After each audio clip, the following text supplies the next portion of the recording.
El día de hoy la periodista Luz Basalar llegó hasta la Plaza San Martín de la capital peruana para explicar cómo fue su viaje allá en la Corte Internacional de San José en Costa Rica, donde mencionó que fue atendido por los altos funcionarios de la Corte Interamericana de Derechos Humanos. Mencionó que ha sido escuchada y ella ha tenido la oportunidad de poder explicar a detalle lo que viene ocurriendo en el Perú.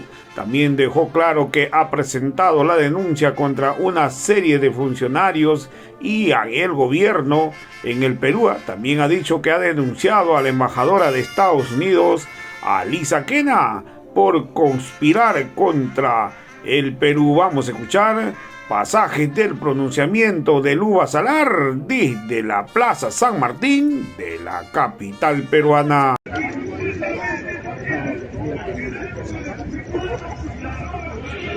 Hola, buenas noches a todos los hermanos. Primero, mil disculpas por el retraso. Lo que pasa es que estoy llevando un taller de periodismo. Entonces, este es mi octavo diplomado, porque yo siempre me ando preparando. ¡Bravo!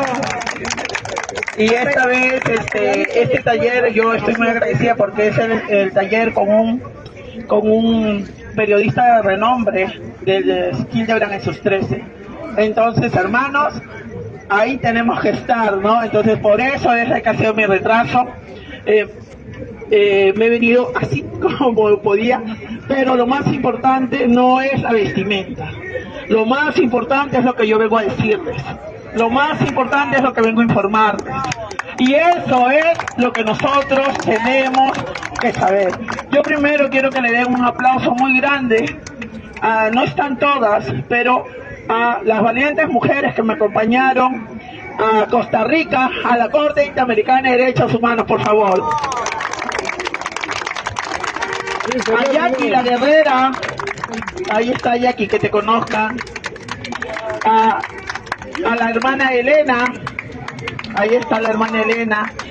A Elsa,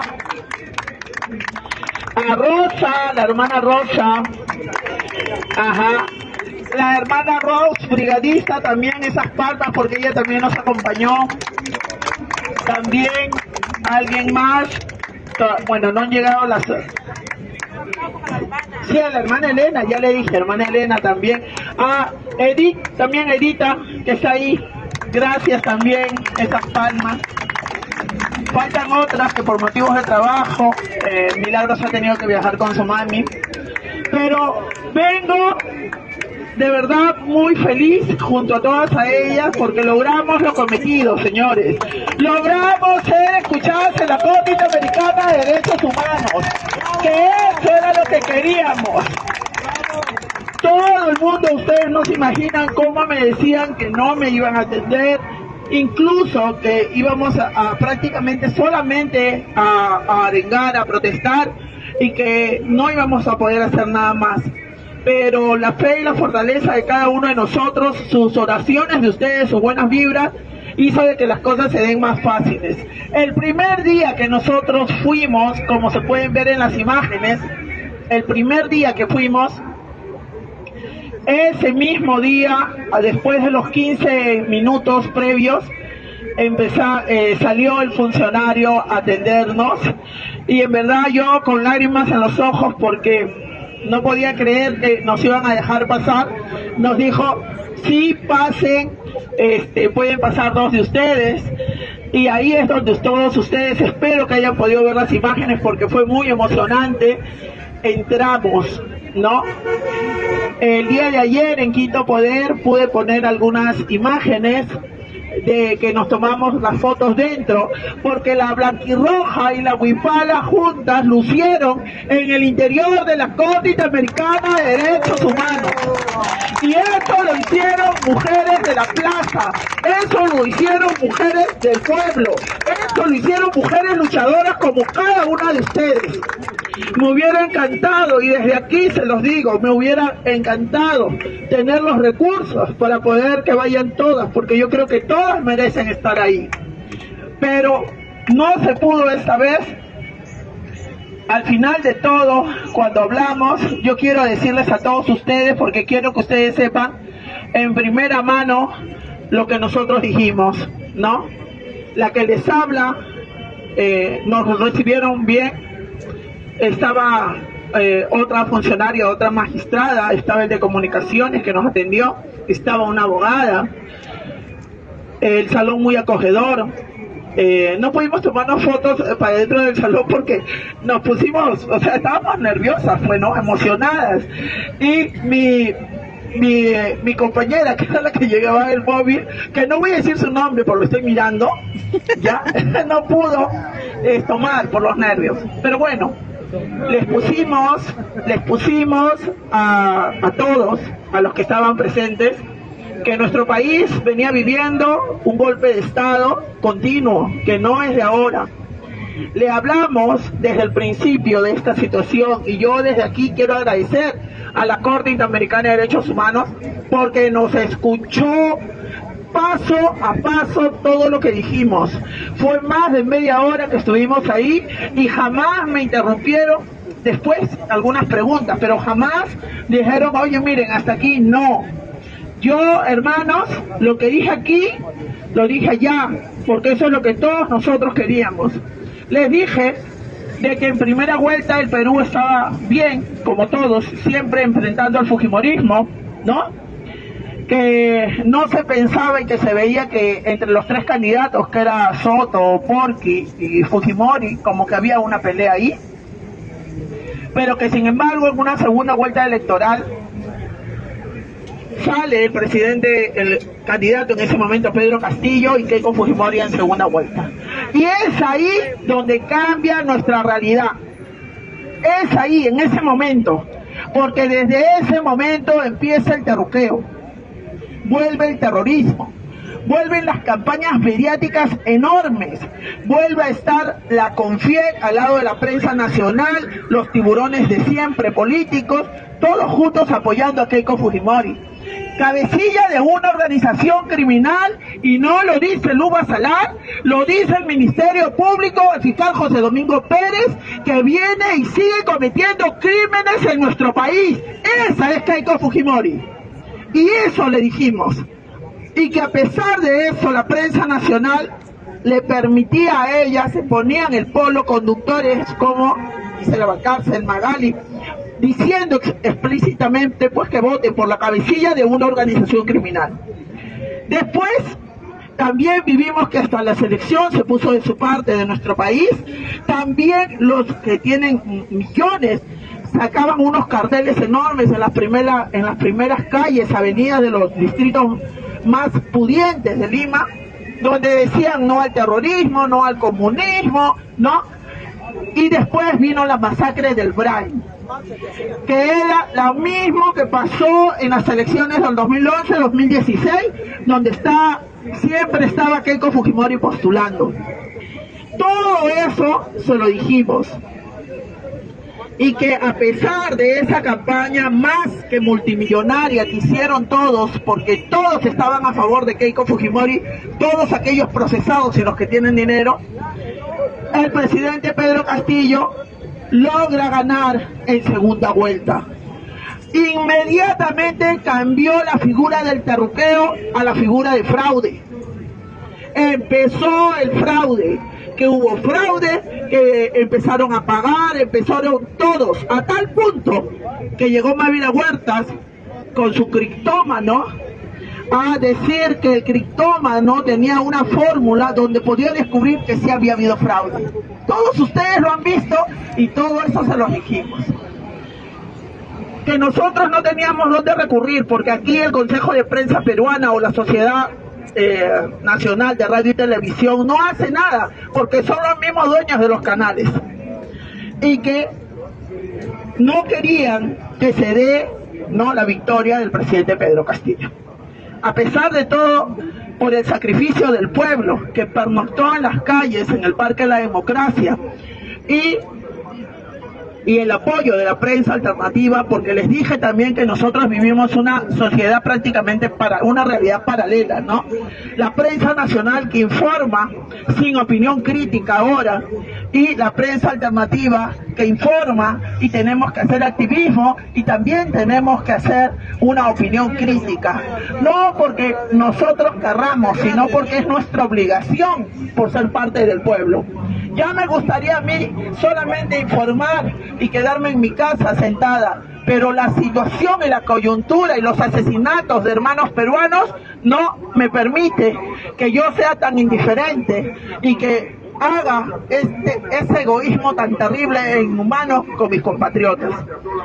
Les dije de que el día que el presidente Castillo dio su discurso presidencial, inmediatamente todos los medios nacionales cuestionaron todo lo que dijo, todo, que por qué no vivía en Palacio de Gobierno, que por qué no iba a vivir en Palacio de Gobierno, por qué que no era posible, porque había una ley de inmigración y él no iba a poder sacar a los extranjeros, ¿no?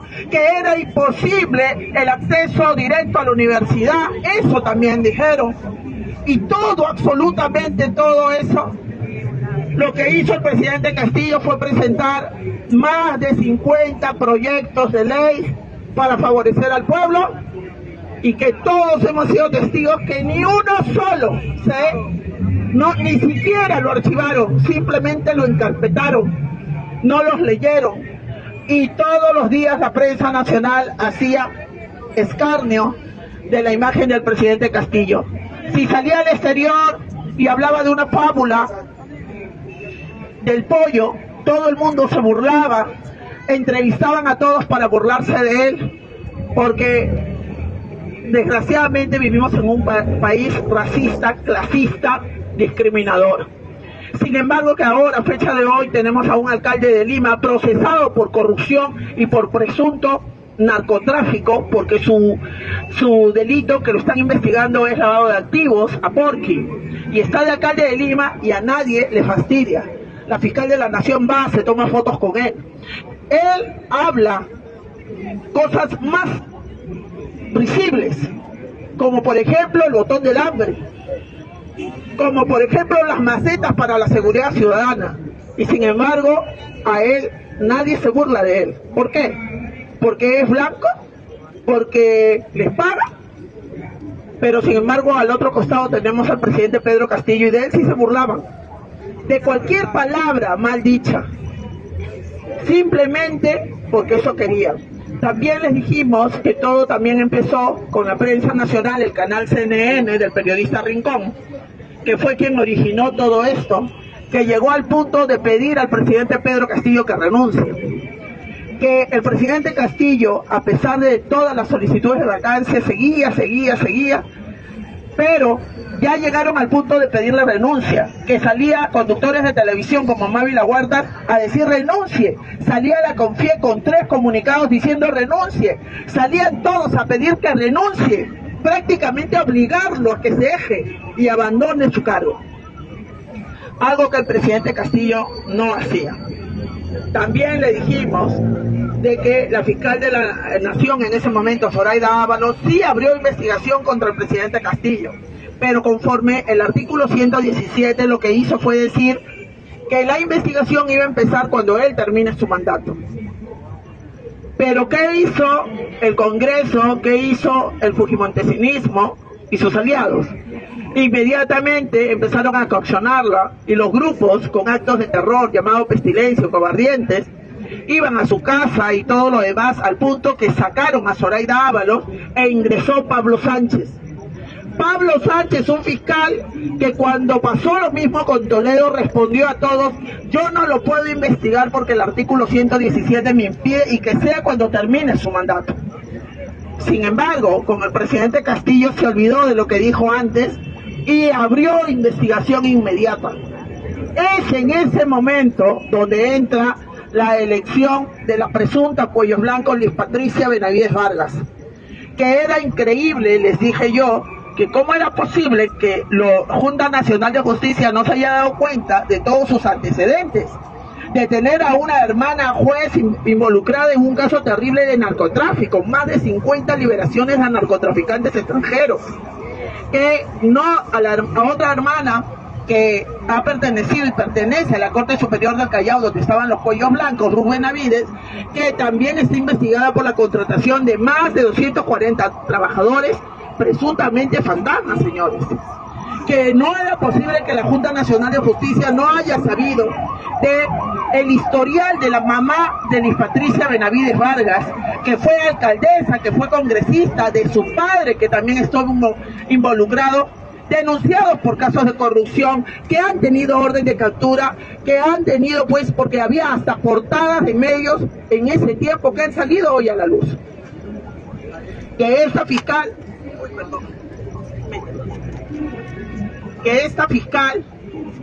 inmediatamente dijo que iba a ser el equipo contra la corrupción, el poder. Nosotros no la conocíamos e inmediatamente empezó a abrir carpetas fiscales contra el presidente Castillo. Inmediatamente, 1, 2, 3, 4, y cada carpeta abierta eran medios nacionales, todos a unísono. También empezaron los colaboradores eficaces, que supuestamente deberían estar escondidos, protegida su identidad. Sin embargo, se paseaban en todos los medios nacionales. ¿Y quiénes eran? Lobistas, Samir Villaverde, Kareli López y otros más. No muy contentos con eso, se presenta la denuncia constitucional no solo contra el presidente Castillo, sino también contra Dina Boluarte. Pero cuando Dina Boluarte ya había prácticamente o presuntamente negociado con ellos, una semana antes o unos días antes del 7 de diciembre, lo que pasa es que a ella le archivan su denuncia constitucional. Y es así donde ya todos nosotros sabíamos de que las cosas para el presidente Pedro Castillo no estaban bien, porque ellos iban a ir con todo por él. En ese momento, señores, para tristeza de todos nosotros, nos dimos cuenta de que el presidente Castillo estaba enfrentándose no solo a una mafia, sino a muchas mafias organizadas. Hubo marchas completas donde habían procesados por corrupción, apristas, antipopulistas y de otros partidos, todos ahí. Hasta conductores de televisión del canal Willax, que todos los hemos visto. Hasta la hija menor de edad de Keiko Fujimori estaba en esas marchas. Les informamos de todo eso y les dijimos que para nosotros el golpe de Estado no se da el 7 de diciembre, sino el 6 de diciembre, cuando Gómez de la Torre, jefe del Comando de las Fuerzas Armadas, llama por videollamada a todos los cuarteles para decirles de que ya no obedezcan al presidente Pedro Castillo y que obedezcan a él. ¿En qué se basaba él? Porque la embajadora Lisa Kena, presunta conspiradora de Estados Unidos, lo llamó por teléfono y le dijo que iban a cambiar al jefe del ejército peruano. Era increíble, y yo se los dije, ¿cómo es posible que si ellos tenían una información que algo iba a pasar, como corresponde comunicarse con el presidente y decirle, señor presidente, ¿qué va a pasar mañana? Porque si usted va a hacer esto, nosotros vamos a tener que tener una posición. No le informaron, no le preguntaron nada. Ya cuando el presidente Castillo estaba dando el mensaje a la nación ese día, justo, ya todas las fuerzas militares y policiales ya estaban en su contra. Ya había habido un golpe de Estado. También les dije que la constitución política que ellos defienden y la que el pueblo peruano quiere cambiar, dice que la primera función de un presidente es defender a su pueblo y protegerlo. Y que eso hizo el presidente Castillo en el momento que pidió la disolución del Congreso y llamar a nuevas elecciones congresales. Pero que sin embargo, todo el mundo quiere hacer ver como si eso fuera un autogolpe. No puede ser un autogolpe cuando estás defendiendo a tu pueblo y cuando la ley te ampara. Pero sin embargo, a Gómez de la Torre, que la ley militar es más drástica incluso que la ley civil, dice de que no puedes tú pasar por encima del jefe supremo de las Fuerzas Armadas. A él sí, la prensa nacional y los aliados a esta dictadura dicen, él lo hizo por sacrificarse para nuestro país. O sea, él sí puede transgredir la ley y protegerse, que lo hice por proteger al pueblo. Pero sin embargo, ellos no, el presidente no, eso no era justo. Y también le dijimos que a pesar de todo lo que pasó ese día, que el pueblo peruano en verdad estuvo muy triste, porque habíamos estado apoyando la vacancia que estaban solicitando y queríamos todos pues ir en contra de esa vacancia, y en ese momento el presidente Castillo es detenido, que nos enteramos, que fuimos, que el pueblo corría por todos lados porque las noticias iban y venían, y que desgraciadamente pues en horas de la noche lo llevaron a la Dinoes, y desde ese momento es el primer preso político que tiene el Perú, y que no lo han dejado comunicarse con su familia, y que esa es una vulneración a sus derechos humanos, porque esa es la manera de querer soslayar a él y prácticamente pues dejarlo incomunicado con lo que uno más quiere, que es la familia. Le dijimos que nos sorprende de que nadie, absolutamente nadie, de acá, ningún Tribunal Constitucional, Junta Nacional de Justicia, nadie, o ningún órgano de justicia se pronunció sobre el debido proceso, nadie. Entonces nosotros no tenemos a dónde recurrir. Podemos salir a las calles y todo, pero nadie de ellos se pronuncia. Simplemente, con su silencio cómplice, siguen avalando a esta dictadura. Y a partir de ese día, el pueblo que ya venía sufriendo atropellos, porque también les dije que somos el único pueblo que no tenemos derecho a referéndum, que no nos permiten tener una nueva constitución, y esa fue también otra forma de querer ir en contra del presidente Castillo, porque él era una promesa de campaña. Y cuando él iba a todos los pueblos, la gente le pedía la nueva constitución y el cierre del Congreso. Y que hay videos eternos donde se puede ver a la gente cómo baja de los cerros, se unen todos para recibirlo a él. Pero sin embargo a ellos no les importó, no les interesó. Que también les dije que veníamos informando y que sabíamos que no iba a terminar bien lo que le estaban haciendo al presidente Castillo. Y es ahí, en ese momento, donde empiezan pues las manifestaciones. Que en Lima lo que vivimos fue un atropello terrible, con bombas lacrimógenas, ¿no?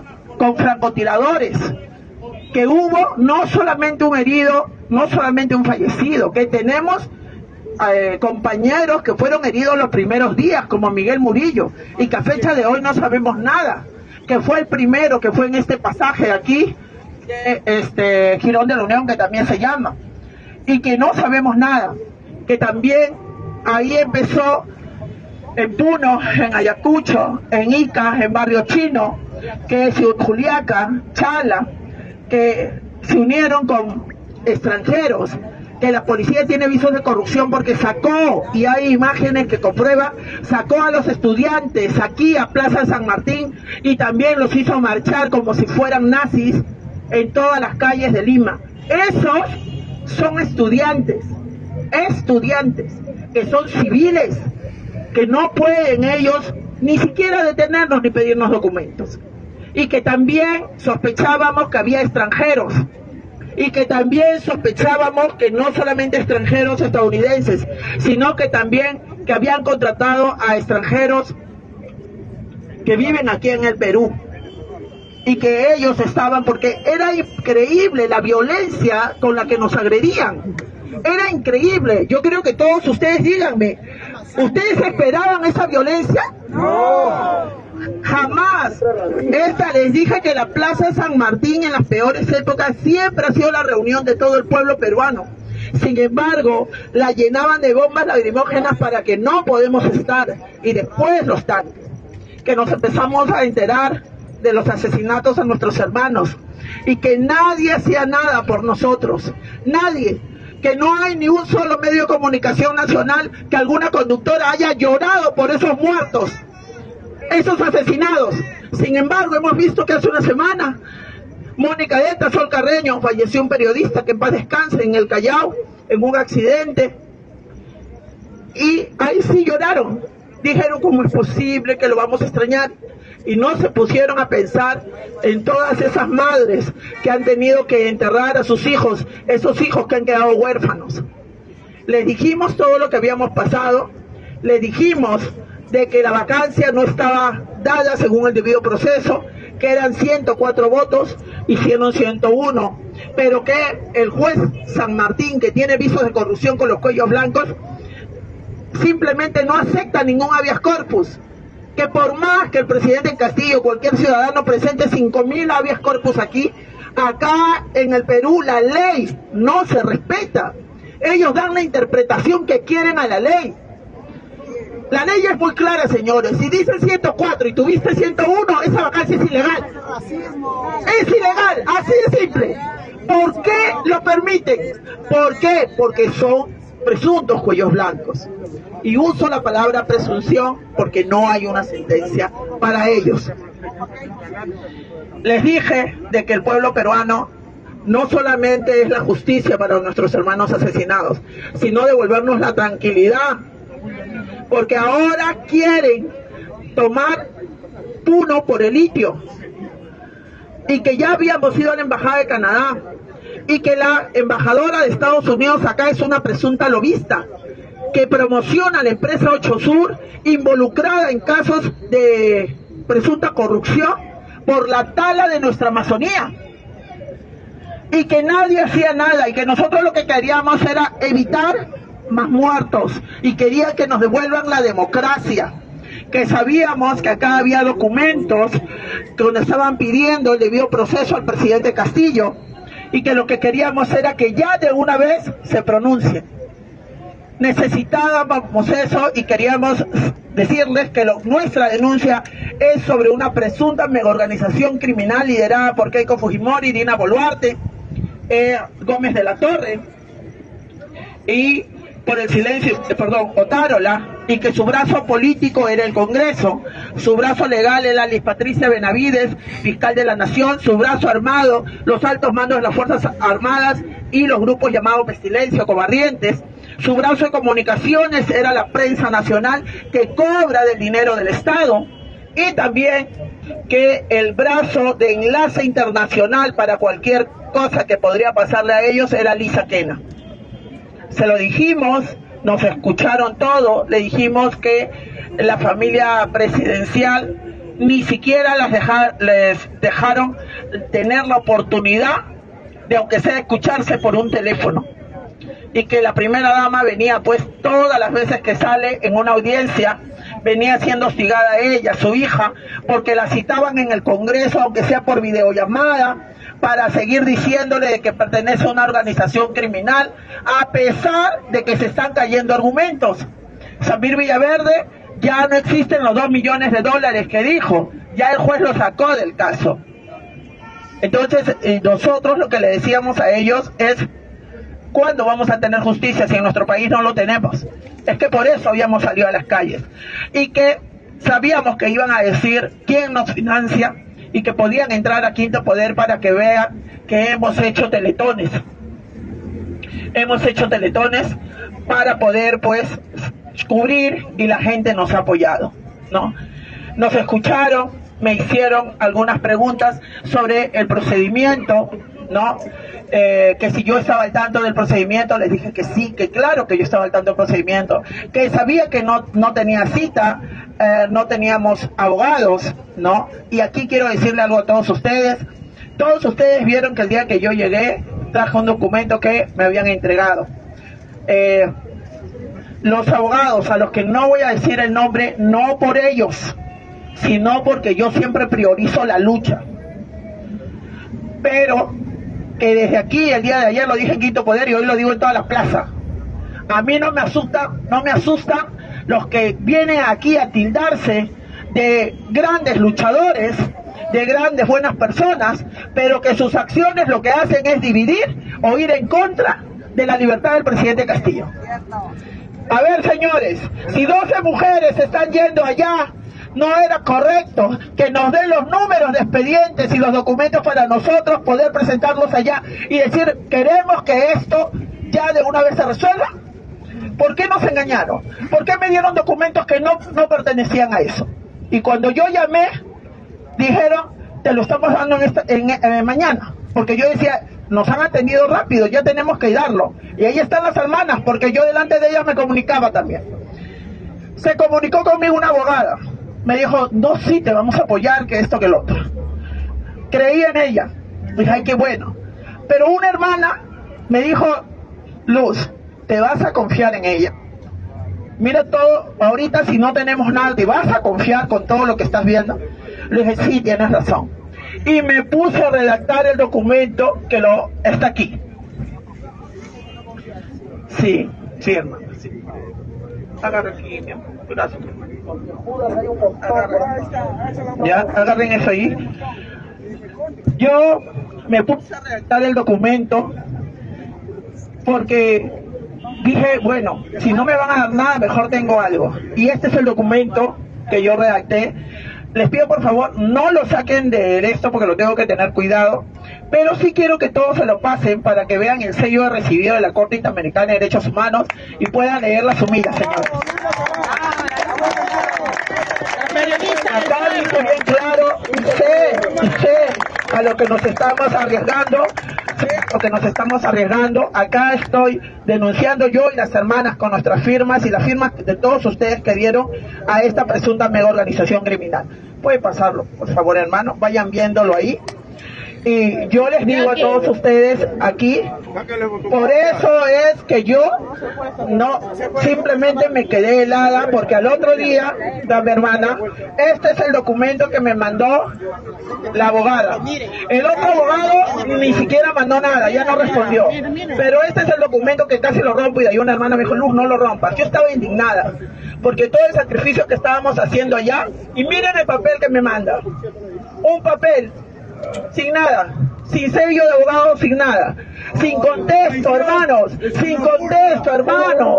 Esto no tiene contexto. ¿Qué pensaron? ¿Que yo era una ignorante? Yo he estudiado 4 ciclos de derecho y denunciar la corrupción en el Callao, porque a mí me han denunciado de todo y más, me ha hecho, gracias a Dios, a saber de leyes.